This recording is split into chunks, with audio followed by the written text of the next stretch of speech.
Welcome to Legends with Bevan Jones. Thanks to Anytime Fitness Glenelg and Bickford's Australia.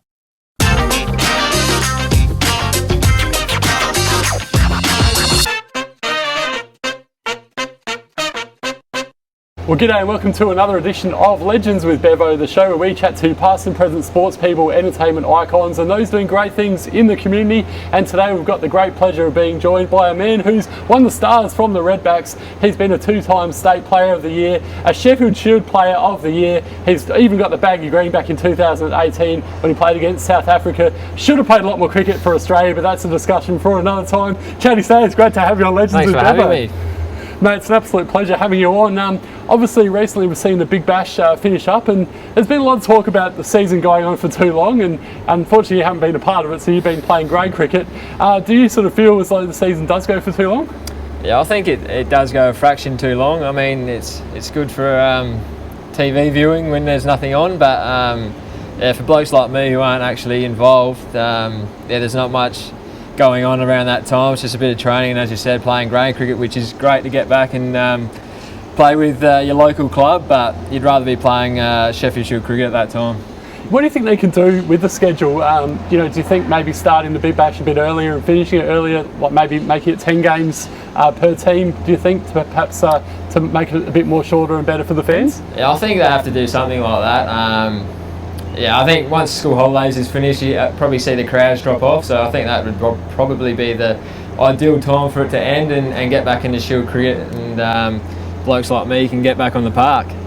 And how you been going in the grade cricket? You've been getting a few poles out there, or? Yeah, getting a few, mate. I like to work on my batting over that time, so I chuck myself up the order at Glenelg and get in there and have a nice hit. So, but yeah, it's just great to get back there and play with the lads. They enjoy getting the state cricketers back in grade cricket. And you've been scoring any half centuries out there, or hundreds, or? I got a 73 not out a couple of weeks ago to win the game for the Glenelg against Sturt in a one-dayer, so that was nice to give a little bit back. Oh, well done, yeah, good effort.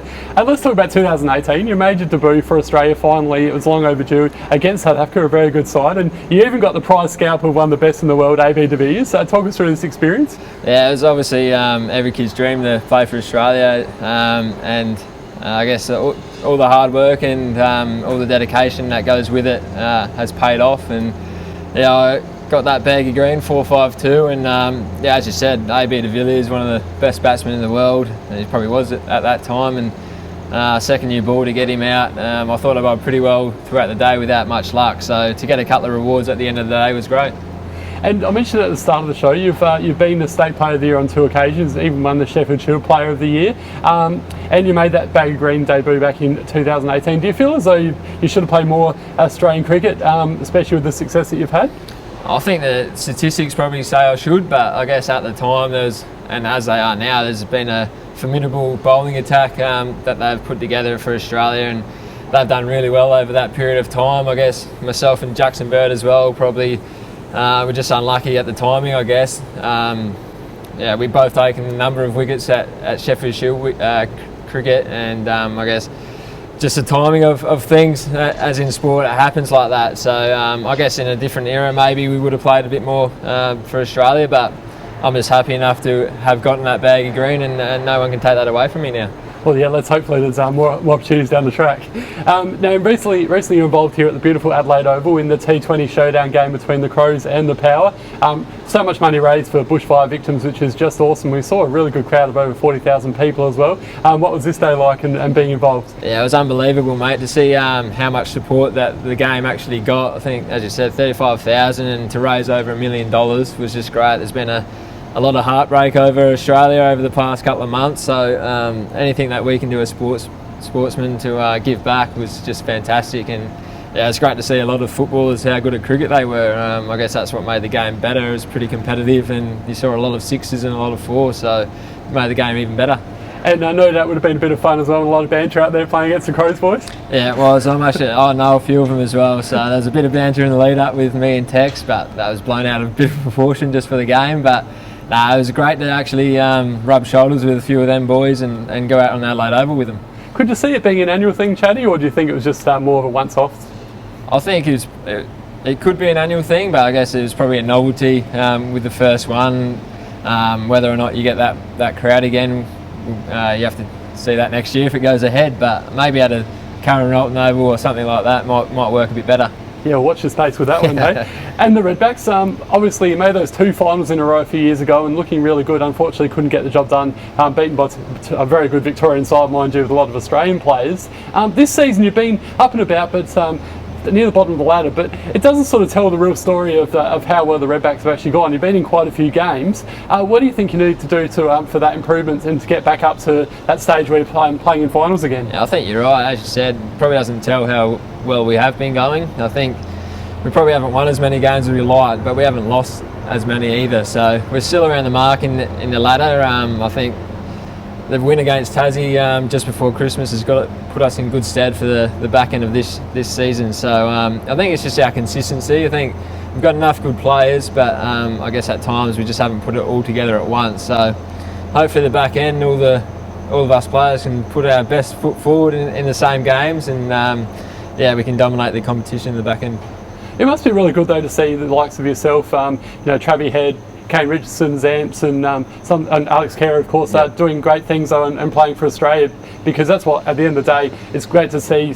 We want championships, of course, for the state, but to see guys go on and represent your country is no doubt good as well, and shows that we're doing the right things in SA. Yeah, that's right. That's our number one goal as the Redbacks team, is to get people playing for Australia. And over the past years, as we've said, we've had a number of blokes who are playing for Australia and now dominating for Australia. So you obviously like them to be playing for us, but the best thing is they are playing for Australia, and it gives someone else a go in the Redbacks colours. So it shows how good our system has been lately, and it can only improve. And who are some of the funniest teammates at the Redbacks, and why, Chatty? Oh, you've got a couple of weird blokes like Zamps in our side, so he's always funny. Richo, a bit different, these blokes, so that's probably why they're funny. Cameron Valenti's a good jokester and prankster, so he's always sending Snapchats and videos around of him scaring blokes and stuff like that. So they're probably the main three. So what's been the best prank you've come across in your time at the Redbacks? Oh, Valenti loves scaring blokes, so if you're rooming with him, you're not getting much sleep at all. Sounds like some of my mates as well. No, it's not great. And some of your toughest opponents, who have they been and why, whether it be playing for Australia or South Australia? Yeah, I think one of them's coming up this week, and Sean Marsh. He's just been a great stalwart of the Sheffield Shield competition, and it was great to see him get awarded with the Shield Player of the Year last night. So he's going to be tough again this week, but he makes a lot of runs every year, and his game is very simple but effective, and a very hard player to get out.